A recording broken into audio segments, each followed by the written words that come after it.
Welcome to our channel, welcome to a brand new blog. আশা করি তোমরা সবাই ভালো আছো, আমি এখানে ভালো আছি।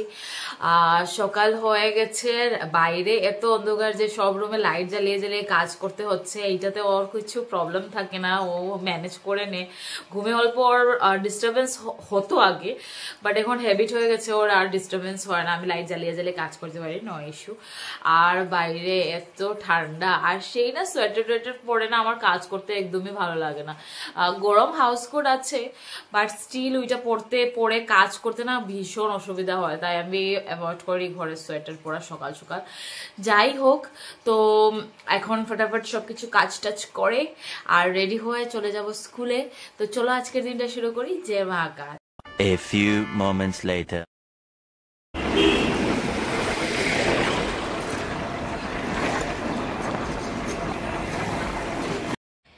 স্কুল আমার শেষ হয়ে গেছে আর ও নিতে আসলো। এসে এখন একটা জায়গায় যাচ্ছি, ওর হঠাৎ ইচ্ছে হলো যে অল্প নান খাবে, আর এখানে ভালো নান রুটি আর মারওয়ারি ডিশ, এই মারওয়ারি তন্দুরি ঢাবাতে পাওয়া যায়। তাই হঠাৎ প্ল্যান হয়ে এসে গেছি এখানে। আর এসে এখন আজকে লাঞ্চ করবো ভাবছি এখান থেকে। তো ও বসে বসে অর্ডার দিচ্ছে, আমাকে জিজ্ঞেস করেছে কি খাবে তুমি। তো আমি বললাম যে রাইস আইটেম কিছু একটা খেয়ে নেব, আর ও খাবে রুটি।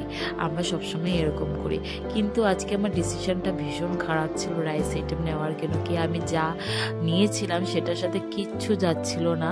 আমি রিগ্রেট করছিলাম যে কেন আমি নান বা রুটি নিইনি। তো এইদিকে আমাদের অর্ডার হয়ে গেছে, গাট্টি কি সবজি দেওয়া হয়েছে আর বাটার রুটি দেওয়া হয়েছে। এটা বাটার রুটি ছিল আই থিঙ্ক সো। তো এটার সাথে গাট্টি কি সবজি, আর আমি আমার জন্য দিয়েছিলাম ভেজ পোলাও দিয়েছিলাম, যেটা কিছুর সাথে যাচ্ছিল না। এদিকে আমরা মাশরুম অর্ডার দিয়েছিলাম 1 প্লেট।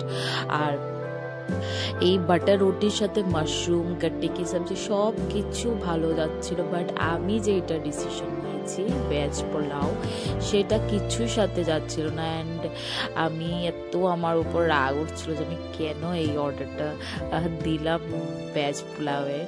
যাই হোক, এখন অনেকটা জিনিস এসে গেছে, আমাদের ভেজ পোলাও এসে গেছে। আর এদিকে ও অনেক দিন ধরে ওর পালক পনির খাওয়ার ইচ্ছে ছিল, এইটাও অর্ডার দিয়েছে। যাই হোক, আজকে আমি অল্প নিয়ে বসেছিলাম পোলাও, বাট আমার এত বেশি ভালো লাগেনি, তাই আমি সুইচ করে নিলাম। ওকে বললাম যে আমি এটা খাবো না, পেকিং করে নিও, আমি এখন একটা রুটি দিয়ে ট্রাই করব। তারপর অল্প পোলাও খেয়ে আমি রুটি খেয়ে নিয়েছি। আর সব কিছু আমরা খেতে পারিনি, অনেকটা বেশি অর্ডার দিয়ে দিয়েছিল, আর তাই অল্প করে খেয়েছি আর বাকি সব পেকিং করে নিয়ে নিয়েছি। যেহেতু খাওয়া হয়ে গেছে, এখন বিল দেওয়ার পালা, বিল দিয়ে দিচ্ছি। এখানে বেসন লাড্ডুটা ভীষণ টেস্টি, আর এখানে চাইও অনেক বেশি পপুলার, চাইটা ভীষণ টেস্টি। এখান থেকে বেরিয়ে গেছে, এখন আমার বর গেছে এখান থেকে পান খেতে। এখানে পানও ভীষণ ভালো থাকে। আর এদিকে ও পান খাচ্ছিল, তখন গিয়ে আমাকে ওর হাতে যা কিছু আমরা প্যাকেজিং করে নিয়েছিলাম, আর ওইটা আমি আমার হাতে নিয়েছিলাম। তখন থেকে এই গরুটা আমার পেছনে পড়ে গেছে, তারপর আমি ওই প্যাকেটটা ওকে দিয়ে দিয়েছি। আর এখন গরুটা খাওয়ার জন্য আমাদের পিছনে পড়ে গেছে। যাই হোক, আমাদের খাওয়া দাওয়া হয়ে গেছে, এসে গেছি ঘরে।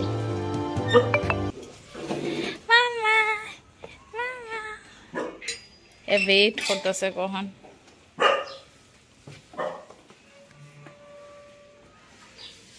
শাকের সঙ্গে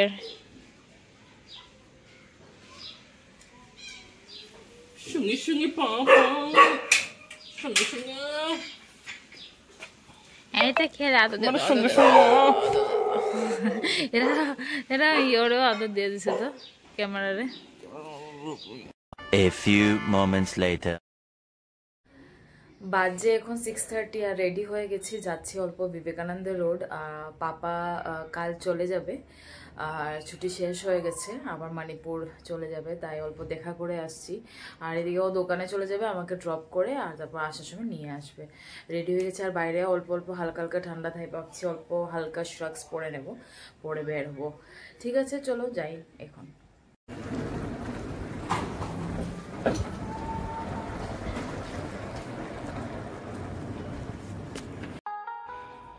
এসে গেছি ঘুরে, আর ঘুরে আসার পর দেখছি এই চকচকে নতুন গেটটা, যেটা সুন্দর করে পেইন্ট করানো ছিল। গেটটা ভীষণ সুন্দর লাগছিল দূর থেকে। তার সাথে পাশে দুটো পিলার ছিল, পিলারের উপর এই গোল গোল লাইটগুলো লাগানো ছিল, একদম এস্থেটিক লুক দিচ্ছিল। আর কালার কম্বিনেশন ভীষণ সুন্দর ছিল, স্পেশালি গেটের ডিজাইনটা ভীষণ ভালো ছিল। আর এই বড় গেটটা, আগে ছোট গেটটা ছিল, সেটা ভেঙে এবার বড় গেটটা লাগানো হয়েছে ফিউচারে যদি গাড়ি কেনা হয় এটা ঢোকানোর জন্য। আর তার সাথে ওয়ালের মধ্যে বাইরের ওয়াল আর ভেতরের ওয়ালের মধ্যে টাইলস লাগানো ছিল। আমি যদি কোনোদিন দুপুরে আসি তোমাদেরকে ভালো করে দেখিয়ে দেব। আর এখন উপরে যাই, ওদের সাথে কথা বলি, কথা বলার পর দেখি কি হয়। তো যাওয়ার সাথে সাথেই মা আমাকে দিয়ে দিল এই চিকেন স্যুপটা খেয়ে ওদের সাথে অনেক গল্প করার পর বর নিয়ে আসলো ঘরে। আর আসার সময় নিয়ে আসলো এই চিংড়ি মাছ, আর তার সাথে যা কিছু লাগে কোকোনাট মিল্ক সব কিছুই নিয়ে আসলো। আর এখন আমি ওকে তৈরি করে সব কিছু রেডি করে দিচ্ছি, যা যা এটার সাথে লাগে, পেঁয়াজ, লঙ্কা, কাজু, টমেটো সব কিছু বের করে দিয়েছি, ধুয়ে কেটে দিয়েছি। ও এখন সুন্দর করে বানাবে। আর ওর হাতের চিংড়ি মাছের মালাইকারিটা ভীষণ টেস্টি হয়। আমি কোনোদিনও আমার নিজের হাতে ট্রাই করিনি, কেন কি ওর হাতের আমার চিংড়ি মাছের মালাইকারি ভীষণ ভালো লাগে। আর এইদিকে নিয়েছি অল্প সরষে পেস্ট করে। আর এখন ও সব কিছুই বানাবে এইটা দিয়ে, একদম সুন্দর করে চিংড়ি মাছের মালাইকারি, তার সাথে কোকোনাট মিল্ক দিয়ে। উফ, কি দারুণ হবে আজকে খেতে।